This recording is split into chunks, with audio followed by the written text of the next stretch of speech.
Come and listen in to the radio station where the mighty hosts of heaven sing. Turn your radio on. Turn your radio on. Turn your radio on. Turn your radio on. If you want to hear the songs of Zion coming from the land of endless spring, get in touch with God. Get in touch with God. Turn your radio on. Turn your radio on. Turn your radio on. Turn your radio on. And listen to the music in the air. Turn your radio on. Turn your radio on. Heaven's glory share, heaven's glory share. Turn your lights down low. Turn your lights down low. And listen to the Master's radio. Get in touch with God. Turn your radio on. Turn your radio on.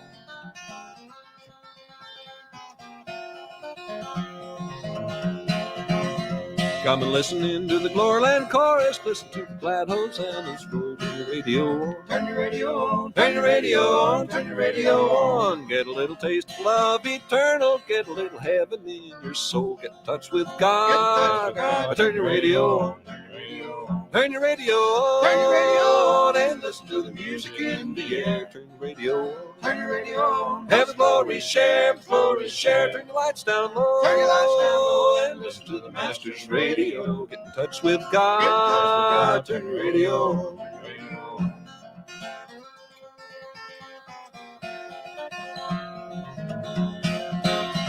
Listen to the songs of the fathers and the mothers and the many friends gone on before. Turn your radio on. Turn your radio on. Turn your radio on. Turn your radio on. Some eternal morning we shall meet them over on the Hallelujah show. Get in touch with God. Get in touch with God. Turn your radio on. Turn your radio on. Turn your radio on. Turn your radio on. And listen to the music in the air. Turn your radio on. Turn your radio on. Heaven's glory share, glory share. Turn the lights down low. Turn your lights down low. And listen to the Master's radio. Get in touch with Get in touch with God. God. Turn your radio on.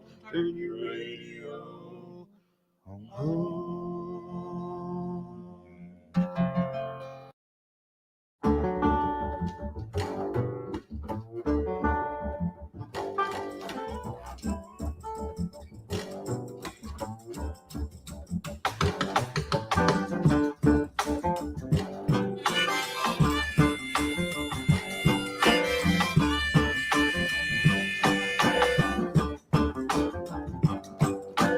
Standing on the back of that train with your open arm, looking at the big sky, listening to the smoke alarm. You wonder what happened, where your heart must have jumped the track. You put your left side in the wind and you hope you get some kissing back. Every night you get the same old dream. There's a spoonful of honey where your heart should be. And there's a honey dripping off of your spoon. A honey dripping off of your spoon. A honey dripping off of your spoon. A honey dripping off of your spoon.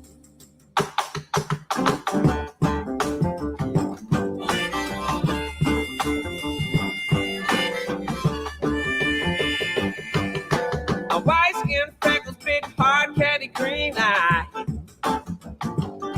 I bet you wish you had your red-headed woman back sometime.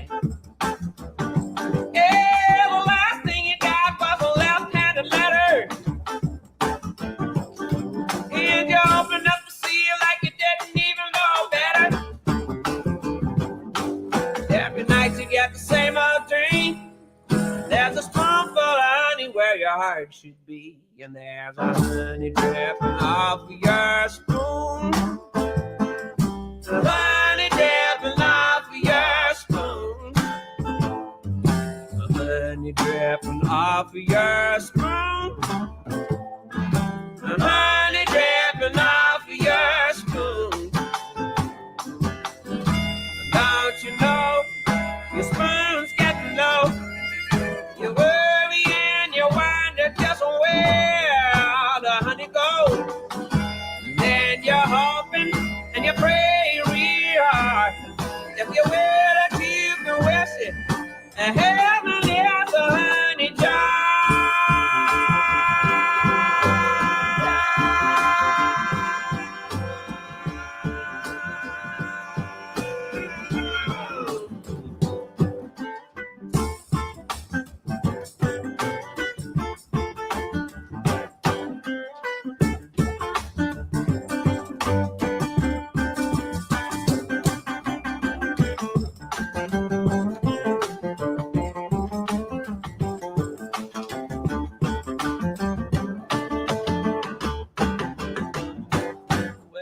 you wonder what happens and your heart must have jumped the track. You put your lips out in the wind and you hope you get some kissing back. Every night you get the same old dream. There's a spoonful of honey where your heart should be, and there's a honey dripping off of your spoon. A honey dripping off of your spoon. A honey dripping off of your spoon. A honey dripping off of your heaven is a honey jar. Yeah, it's a honey jar. Yeah, honey dripping off of your spoon. A honey dripping off of your spoon. A honey dripping off of your spoon. A honey dripping off of your. So listen up, people. Uncle Toots. I'm not gonna.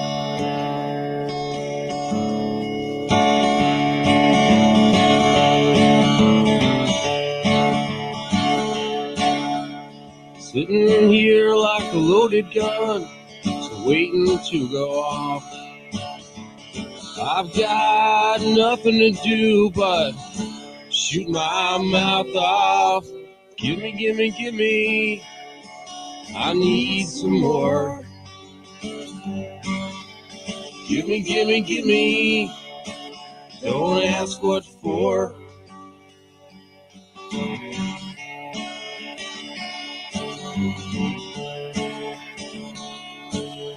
I think I'm gonna go out, give me something for my head. 'Cause if I keep on doing this, I'm gonna wind up dead. Gimme, gimme, gimme. I need some more. Gimme, gimme, gimme. Don't ask what for.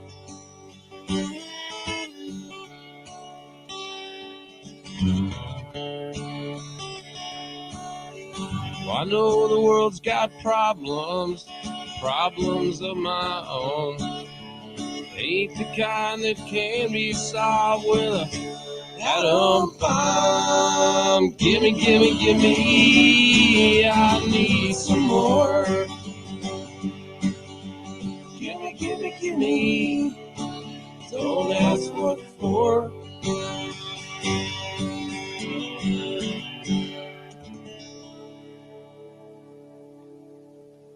For you, Gary. Wonderful, guys.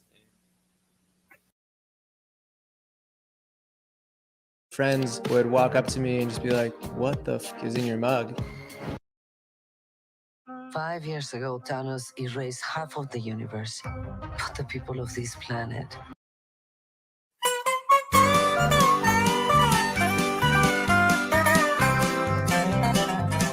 Like a Japanese cowboy or a brother on skates, like a blizzard in Georgia or a train running late. I call out your name, girl, in the heat of the night, and nobody answers, 'cause something ain't right. Breakfast at Shawnee's at $2.99. Saved me some money, eased up my mind. I'm walking in circles and feeling the pain. Oh, that's I'm tossing Ween, and and turning. oh, that's me. Hey, everyone. Good morning.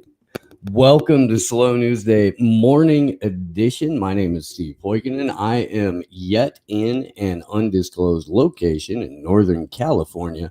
Not real sure how the internet is coming through here. Let me know what the audio sounds like, what the video looks like, all that kind of good shit. Fantastic show this morning. Very, very serious show. Very high test. Got some fantastic guests to bring in.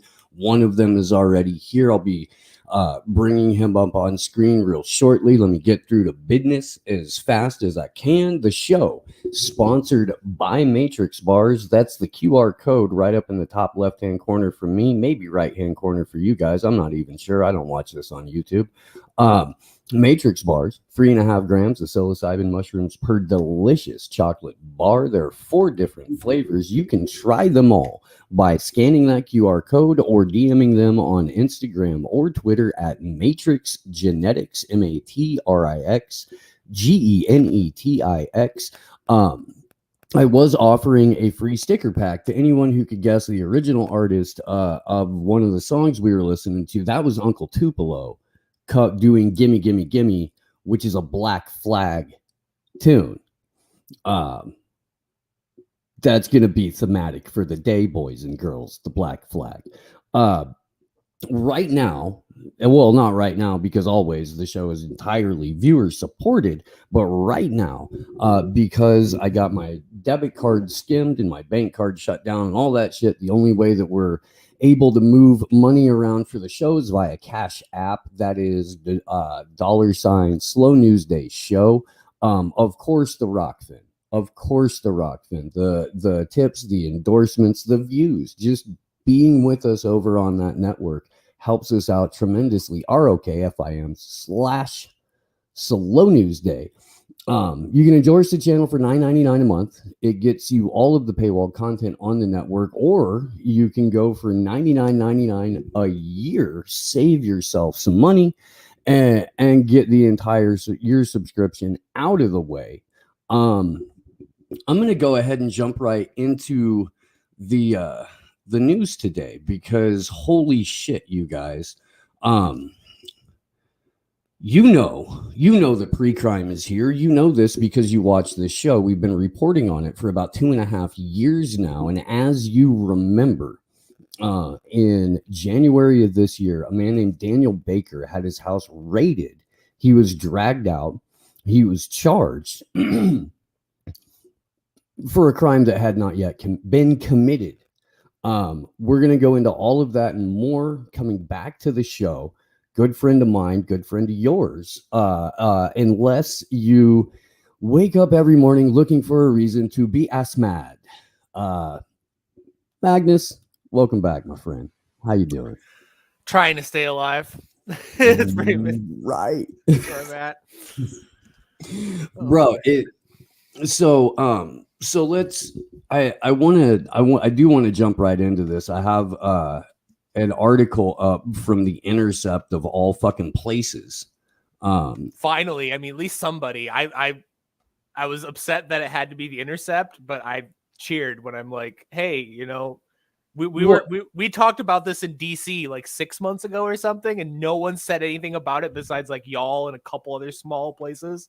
Like, what the So the bulk of the reporting on Daniel Baker, at least, has pretty much only and all come from like our little corner of the internet. It's been us, it's been Whitney, it's been Corbett and Ryan, Derek Bros to a degree, and that's like it's like Slow News Day, T Lab to a little bit, the rest of the MCSC crew.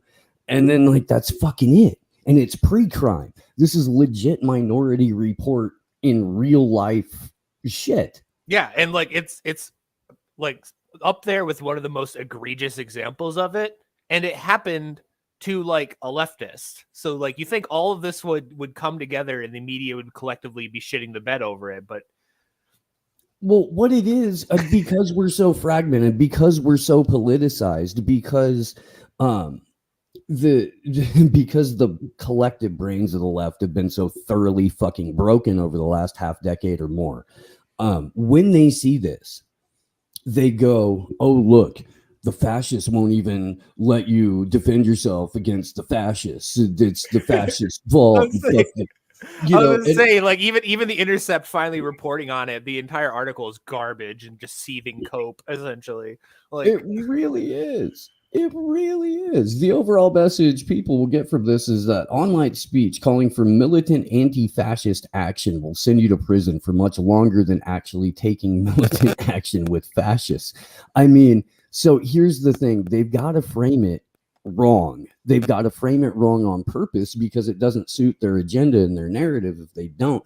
What they're saying is that Daniel Baker, they're trying to push this idea. that Baker was somehow radicalized because of the January 6th thing. Like he wasn't already an outspoken anti-war veteran, an outspoken anti-fascist activist in the Tallahassee area way prior to this. It's not, they're trying to make it seem like just the lunacy of Donald Trump and the threat of an illegal coup carried out by right-wing nationalist actors who are in no way, shape, or form really FBI agents. I have something to add all about that later. But. Yeah. But I mean, that's the narrative. That's the narrative, is that he was radicalized by this idea. And so that because we got rid of Trump, we must now have an equal show of force to all of the people who had tried to prepare for or defend against what they perceived to be a violent fascist insurrection. Yeah, it's that good old why are you oppressing me? You should oppress them just as much. Instead of don't oppress me, it's level it out. And it's like, can we stop doing this? Have we not learned our lesson yet? But no, of course not, because obviously it's the Intercept and they're feds, so they're doing fed shit. Is what it is.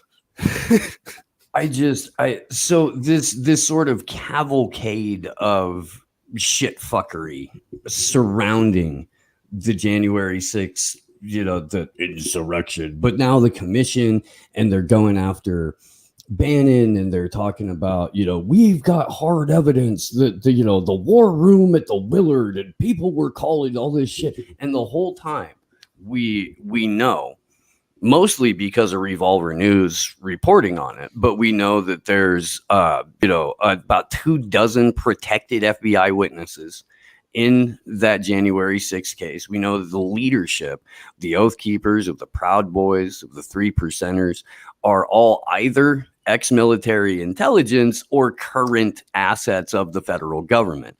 We know that, what's his name? Ray Epps, I think his name is. Ray Epps, the federally protected, he was the older guy in the MAGA hat that's like cheered everybody in. Yeah, we know that he's a federally protected witness now, and we know his name. It's all unraveling, and the connections to the Governor Whitmer plot are so analogous that they're nearly identical. Yeah, like I talk about it all the time, but the lead of the FBI field office that ran the Whitmer case, it was his op, was transferred to Washington, D.C. only like a month before January 6th. So the guy who did a false flag kidnapping operation in Michigan then went to D.C. right before, so many questions. And then obviously, like, if all these informants or federally protected witnesses, I'm going to call them informants because that's what they were. Yeah. If they were just like random, Joe McAscratch from fucking Alabama, then whatever. But these are like the leader of the Oath Keepers, high level people in the Proud Boys. Like, this is the top echelons of these fucking organizations. So it's like, it was. Sorry, I had to mute it up there for a minute because I was trying to navigate opening what is clearly like a 1976 thermos. Yo, man, we do it home style around here. We do. I realize it's like the third time I'm talking to you where it looks like I'm live at the trap house. I summon the energy. It's great. I want to touch on what happened to Daniel Baker and why he got 44 months in prison for a Facebook post. Are you fucking kidding me? I have the actual Facebook post. If you please pull, please, okay, we'll pull that up here in a second. And I'm sorry to keep coming back to this article. I'm gonna stop in a minute. We're gonna look at a couple of articles that Whitney has put out over the past couple of years that harken back to this reality that everyone seemed to just casually fucking ignore. Baker was convicted at trial earlier this year on 2 counts of transmitting a communication in interstate commerce containing a threat to kidnap or injure another person. And when you actually read the flyer, that's not, it's not even like, well, he did that, but freedom of speech. It's literally, he didn't do that. He didn't do, like, the context around what, and even since the Intercept came out, the article, I've seen even people on the right try to fucking twist this to be like, you know, cope like, oh, he was violent and the FBI should have arrested him. And he was like saying that he was happy to kill people and blah, blah, blah. And I'm like, he didn't say any of that. I have the entire flyer. You can just stop lying about it. And then they get all weird. And they're like, oh, well, you know, I'm just inferring or whatever. It's like, no, I see what's going on here. You're trying to manufacture this consent so the right doesn't care about this when everyone should care about this. Because this is currently next to what happened to my friend John, because what they did to John was almost identical to what they did to Daniel Baker. Yeah. This is the most egregious fucking example of this. So I'm going to see if I can make it a little bit bigger. Okay. So here's the flyer. This is what Daniel Baker, again, 34-year-old military veteran and yoga teacher, is spending nearly 4 years in federal prison for. Armed racist mobs have planted the Confederate flag in the nation's capital while announcing their plans to storm every American state capital on or around Inauguration Day. We will fight back. We will circle the state capitol and let them fight the cops and take the building. Then we'll encircle them and trap them inside. We'll drive them out of Tallahassee with every caliber available. They're staging an armed takeover, so only an armed community can stop them. We can win. We have a duty to and a duty to win. We have already recruited an Army armed combat veterans and volunteers. As we grow, we must remember security. Do not RSVP to the event. Just show up. We are a chaotic maelstrom of willing hands. Their plan is for the peaceful friends to march from Railroad Square to MLK to the Capitol, but do not enter, do not help cops or the enemy. We must encircle them so they cannot escape down Appalachia Parkway. Militant friends will ride ahead in all sorts of wheeled vehicles, bikes, scooters, ATV, motorcycle, car, truck, and SUV. They will push down Tallahassee or Tennessee Street and around Cascades Park with vehicles and corral the Trump terrorists into the Capitol building. The enemy will have high powerful rifles and explosives. The enemy is coming from every racist community in the area, including Alabama and Georgia. Remember that the cops won't protect us because the cops and Klan go hand in hand. If you are afraid to die fighting the enemy, then stay in bed and live. Call all of your friends and rise up. Dramatic. LARPing as fuck. Yeah. But not worth a 4-year prison sentence. Yeah, not worth the FBI involvement at all. And that's the crazy thing, because when I read that and when I, you know, read John's text message that he got fucking arrested over, I'm like, that's an average day on Twitter. I see hundreds of posts like that from left, right, communist, liberal, like, you know, like everybody. I see posts like that. It's in an era where only the top trending on any given, you know, list gets any attention, in an era where a sensationalist algorithm drives all of the content, you kind of have to be over the top and hyperbolic if you want anything that you're doing to gain even the slightest bit of traction. One of the flaws of this show is my fucking mellow ass. You know what I mean? Like, Channel the Alex Jones, Steve. Just start screaming. I'm not that dude. I did go off a little bit. I might play this. I went off on Chomsky yesterday, and it felt good. Oh, Chomsky shut the fuck up challenge part 397. So, this is like 4 minutes. I think I'm gonna play some of it because it was fun. I said that we were probably going to be the first show that got to address the thing. We did. I didn't hit share audio because I'm an asshole. Never mind. I'll do that later anyway, because we got more important shit to do, because this is, again, fucking pre-crime.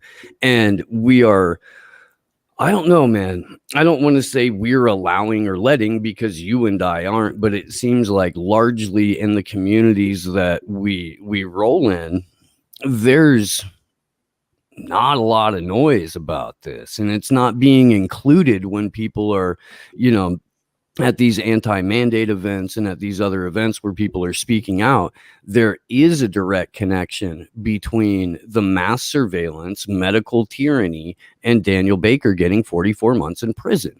there's 100% a connection to that, and it's all rooted in state overreach, state fucking violations of your privacy and your autonomy, and fucking pre-crime. Are you kidding me? Pre-crime. Yeah, like then that's why like Daniel Baker actually got charged, so that's why he's worse than John. But the instance with John, to me, also is in a different way is worse because that was Signal. John got caught over a Signal message, and the person he sent that Signal message to wasn't an informant. So hello, all the things we've been saying about Signal forever. Because literally what John said, very similar to Daniel Baker, which is funny. I'm gonna laugh if this show ends with both of us getting our door kicked in for repeating this and then charged with cybercrime. But he was his. It's not verbatim, but it's close enough that he on January 6th was watching the riots going on, and he messaged UPG, which is his Louisville militia, and he was like, "If the Capitol falls, everywhere is going to fall." Essentially, that if they break into the fucking building and start killing senators or some crazy shit, then the nation's going to go to hell. Perfectly reasonable assertion that would probably happen. And he's like, so we need to get our guns and get our armor on and meet up downtown. That was the text message that got John facing 5 years. He pleaded out to just inciting a riot and got released. Yeah, no riot. Didn't even go to fucking DC. He was in Louisville. Got charged with inciting a riot instead of the same thing they charged Daniel Baker with. But he had a condition that he's not allowed to use the internet for the entire term of his parole, which was like 3 years. He immediately violated it. The first thing he posted to Twitter when he got out of jail was him having sex with his girlfriend. And he got picked back up by the FBI, and now he's in jail again because that's some anarchist shit. But I digress. But either way, like that's my point of like Signal, Facebook, Twitter, like a lot of these encryption platforms, these messages that like we just read Daniel Baker's and John's message, I saw thousands of those that day. Literal thousands of those. I saw people calling for people to rise up. I saw lefties saying that they need to go to the Capitol to like armed and resist this. I saw all of that all across the political spectrum. Everybody kind of collectively panicked that day to some degree, or some of us laughed, but well, either way. And it begs the question of like, if it's not the crime that they're going after, because they would go after way more people, then it's the people they're going after. And you have to start questioning, okay, why did they go after John? Why did they go after Daniel Baker? Why are some of the people in the January 6th trial getting arrested and others aren't? Like that, you start to get the wheel spinning. You start to question what's the motive and what's going on here. No, I think that, well, okay, you put a tweet out. That's something to the effect of like, in any normal society, this would be a wake up call. But it in the same way that there were people with every political ideology calling for some sort of mass mobilization and citizen defense at the same time. It allows for the feds to just sort of pick and choose whoever they want to go after, and they can do it on a purely discriminatory basis. They get to because they have a monopoly on the violence. That's why I saw there was a Rockfed Super Ray that came in. I would have call from Corn Pop. Thank you, and from Derek Bush. Appreciate both of you. Corn Pop, I'm honored. Anarchist defending the government. Yes, that's why I say like no matter how, because I you know me, we've had 1,000 conversations about this over the last half year. I am the biggest fucking Daniel Baker defender in the world because it scares the shit out of me. The kid drank the Kool-Aid, okay, and it's funny too because he's not a U.S. Army veteran. He's a veteran because he went to Syria and fought with YPG against the Rahaba. Yeah. That's right. And like I said, I have like 4 or 5 friends that have gone there and done that. And they've all talked to me and they're like, yeah, Daniel Baker's always been kind of like an anarchist. He's not explicitly like anti-libertarian, but he's definitely lefty. And he kind of drank the Kool-Aid. He got the Trump bug, unfortunately. So it's like, oh my God, dude. I get torqued about it because it is kind of, it's kind of personal. But somebody on Twitter this morning, I woke up, one of the first things that I saw was some fucking clown had decided to just completely. Oh, here we go. I'll pull it up on. We do it live. We do go right to the source. This person goes, anarchism was created by the U.S. government to appeal to workers so that they could join a movement. Then their revolution would be crushed because of anarchism's inherent lack of self-defense. Tell me you never read a book without telling me you never read a book. I mean, yes, the CIA, before it was created, like half a century before the CIA was created, went to France. Pre-FBI. Went to France and passed Proudhon a check. Yes. And Bakunin was on the dime. I've actually heard that Emma Goldman was a fucking asset for JP Morgan from some people, which is the most absurd shit I've ever. Have you really? That's wild. I've unironically argued that she was an asset for JP Morgan. Man, somewhere you can feel Michael Malice's eye twitching. You can't. God, all of our eyes are fucking twitching. Jesus. Oh my God, dude! And I know that this is kind of a popular idea amongst the like progressive left now, that anarchy is basically a purely American concept. That it either means black clad, bottle throwing Antifa, like warrior, or it means I don't know, Reed, right? And then, there's a fucking anarchist, but is like violently, anarcho-capitalist. Yeah, like that's the picture. And it's funny because I even posted last night that one of my favorite boards, which is r/anti-work, which is all about like abolishing wage slavery and everything like that. Everyone's complaining because it's been flooded with liberals that are now pushing all of the anarchists out. And anytime anybody posts anything about anarchy and anti-work, Reddit, people start screaming at them. And I'm like, my good friend Tet made this post that the consequences of allowing suburban white house moms to LARP as revolutionary anarchists has been detrimental for all of mankind. Oh my God, dude. It really has. And then having, performatively woke trust fund college kids thinking that they're both revolutionary and anarchist hasn't helped us out any at all either. Right. Yeah. And it speaks to the fact that the people that have an extraordinarily American-centric worldview on literally every single concept would then claim that anarchism was created in America. It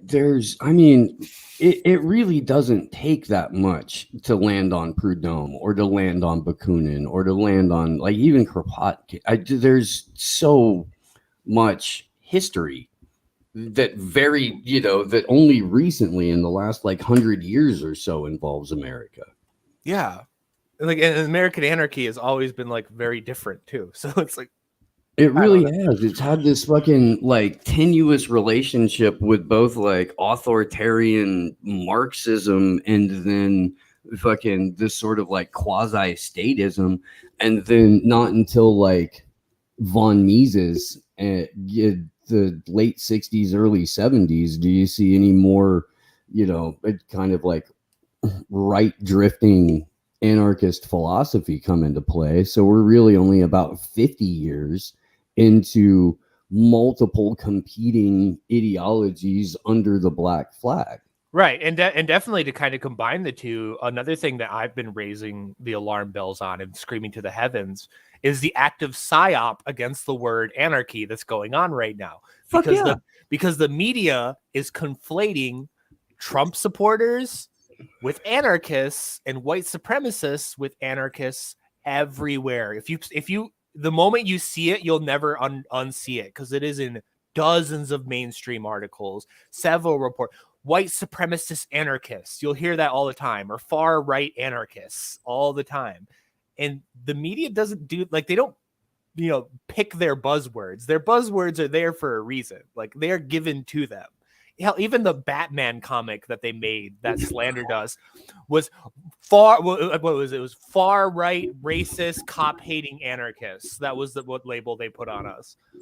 So it's like you'll notice Far the right. anarchy there all the time. Every time they sneak the anarchy in there because there's a fucking psyop for it. And even on Twitter, I run into it all the time where I will see like my explicitly like fucking conquest of bread, goddamn left-wing anarchist friends get called Trump supporters by shit libs. And I'm like, I warned you, this is going on.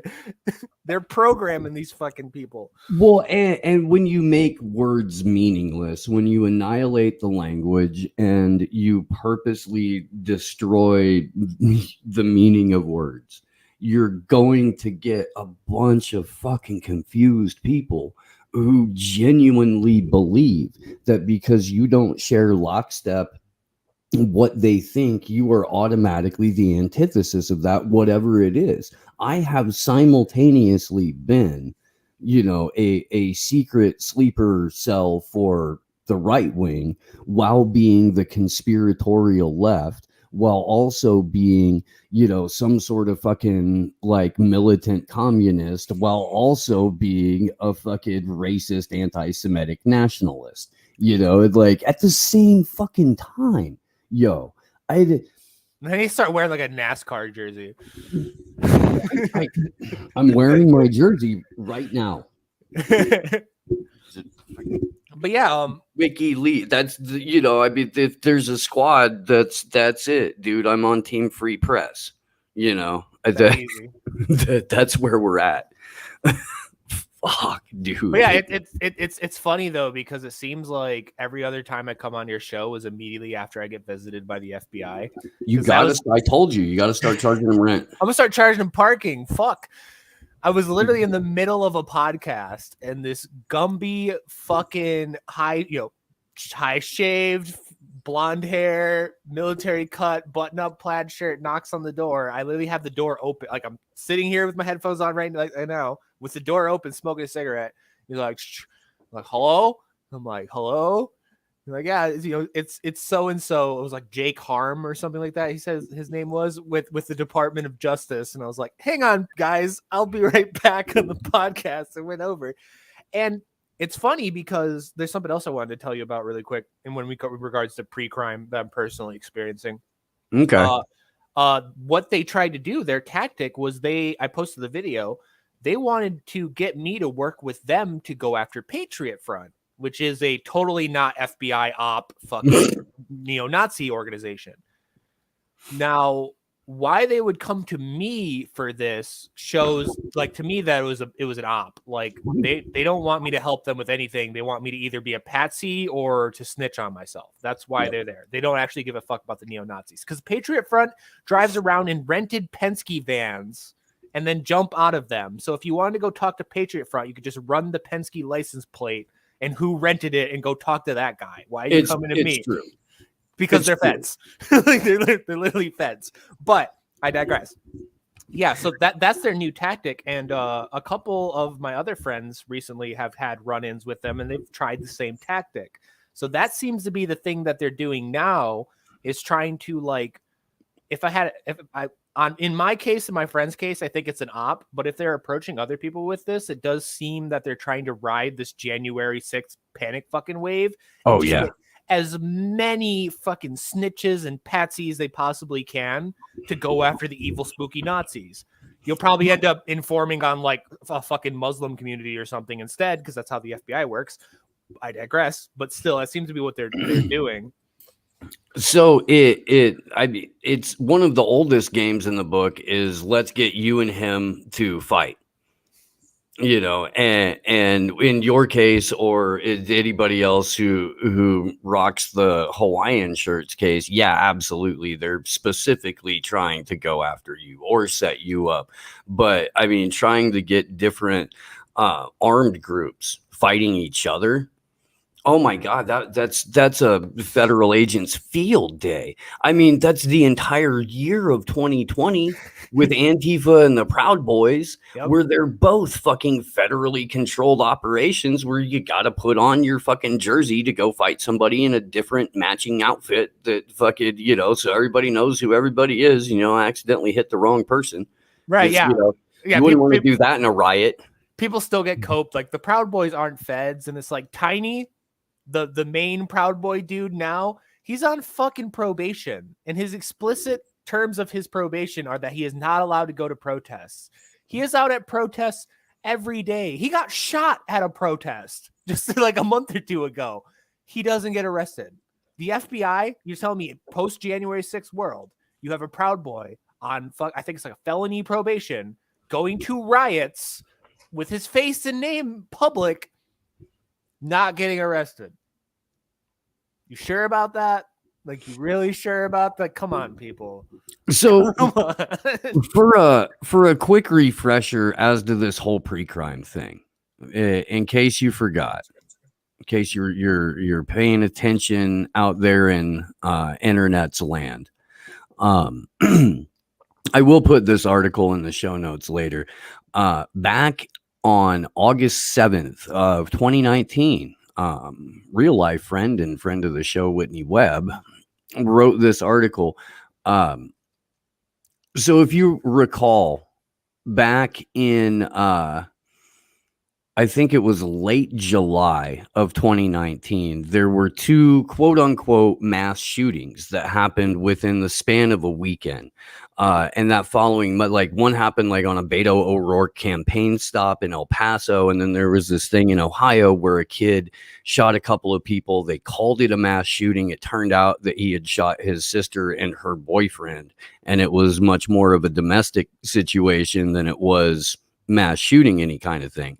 But it was enough for Donald Trump to come out that Monday and say, we must recognize that the internet has provided a dangerous avenue to radicalize disturbed minds and perform demented acts. We must shine light on the dark recesses of the internet and stop mass murders before they start.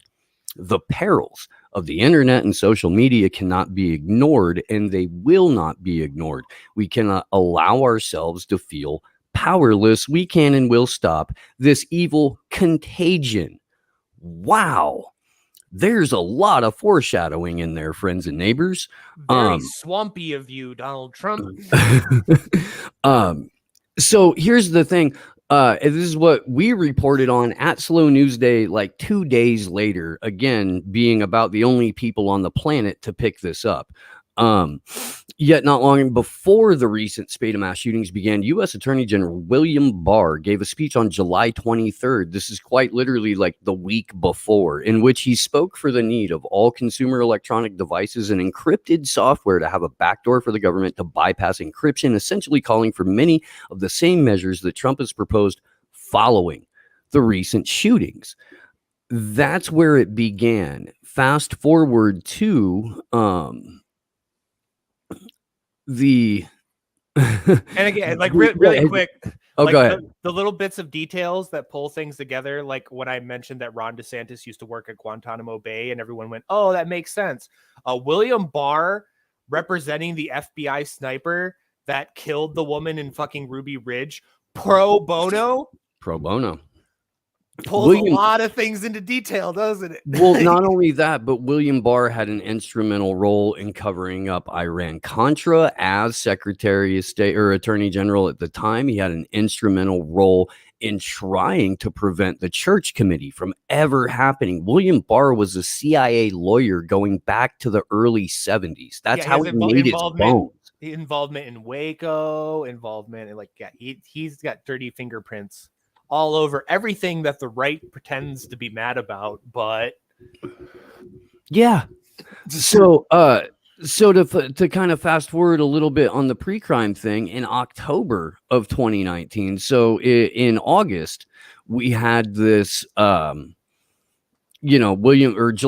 Barr calls his shot about the pre-crime thing. August, the back-to-back quote unquote mass shootings. August, 1st or 2nd, Trump comes out, calls for pre-crime. In October of 2019, the pre-crime division is announced, set to go live January 1st of 2021.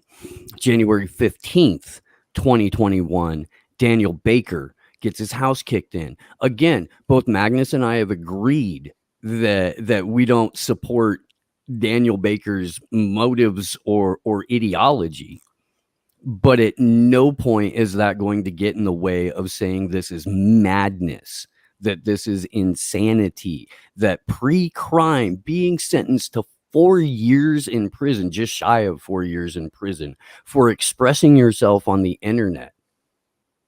That's the world you want to live in. That's the world you're going to allow. Fuck that. Opt out. Yeah, and that's the thing I run to everybody of, like, particularly on the left, but also on the right, to put it in perspective. Daniel Baker got his door kicked in before they started seriously going after a lot of the January 6 people. Because if you remember, there was like a month lull where they had to drum up the panic before they started going to random old ladies in Alaska and kicking their door in and shit. So before a single Trump supporter fell, the moment Joe Biden entered office, the first 2 people to get hit with this shit under Biden, set up under Trump, was a Louisville anarchist and a Florida anti-fascist. Then all of the Trump people. And I try to go to people with that detail and be like, do you see what's happening? our lines are imaginary to them. They do not care. Like, whatever Daniel Baker did to step over the imaginary line to be like, go from okay far left radical to 4 years in prison far left radical, I don't know, but there's a line there. See, there's something happening. It's not the ideology. It's not his team. And that's what people should be asking. And that's what people should be looking into. But God forbid The Intercept finally looks into it and they don't even ask a single fucking question. They just pearl clutch and demand the FBI go after the more right wingers more. Well, I mean, Natasha Leonard. So what are you gonna? Yeah. But so to kind of like bring it all home, the Facebook post, the flyer that was released shortly after the Stop the Steal rallies were announced. This goes back to like November of 2020 when the actual post came out, or December. That's what they were going after him for, because again, this is a pre-crime charge. So it was, before January. To refresh everyone's brains, this is the show today is brought to you by the journalism of Whitney Webb, I guess is what, well, at least this hour. Hour 2 is going to be brought to you by Zero Hedge, Reason, and Revolver. Because that's where we are. But and BuzzFeed randomly. Right. I mean, I never expected to give BuzzFeed a W, but of them breaking the Watchmen story above anyone else, I'm like, okay, I didn't have that one in the playbook, but cool. Do you think that's a jaded FBI agent who was like, fuck it?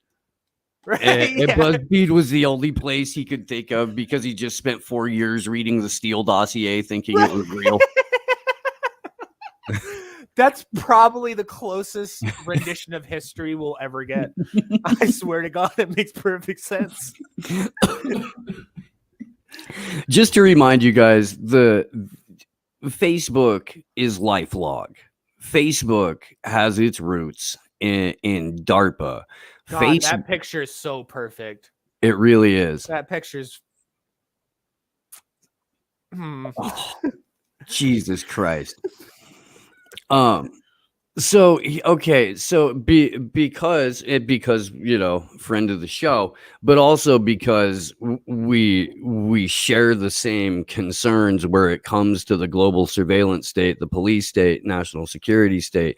Whitney did while reporting on the military origins of DARPA, or the military origins of Facebook. Same thing. Draw attention to Daniel Baker's case.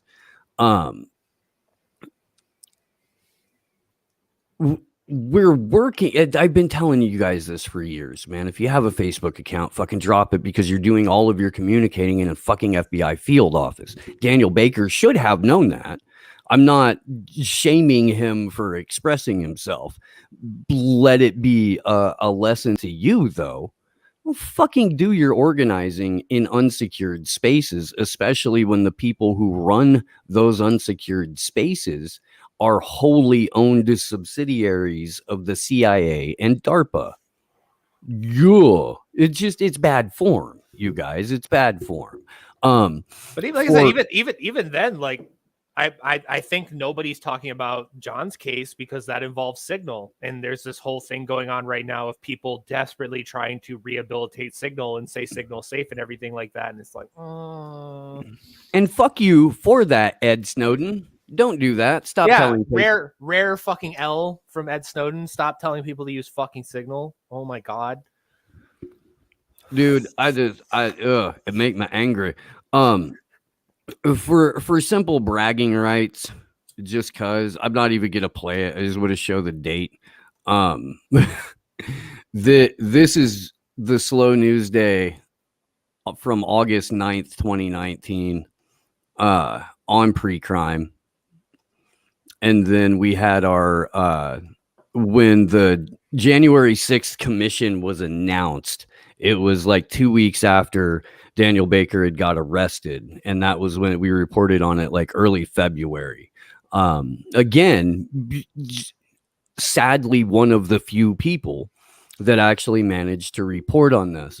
While you're here, Magnus, and before Clint gets here, I want to I want to try and take a little bit of, I don't know, the horrificness, thank you, of the content so far out of it and go to something wholesome and fun. Dave Chappelle. Oh God.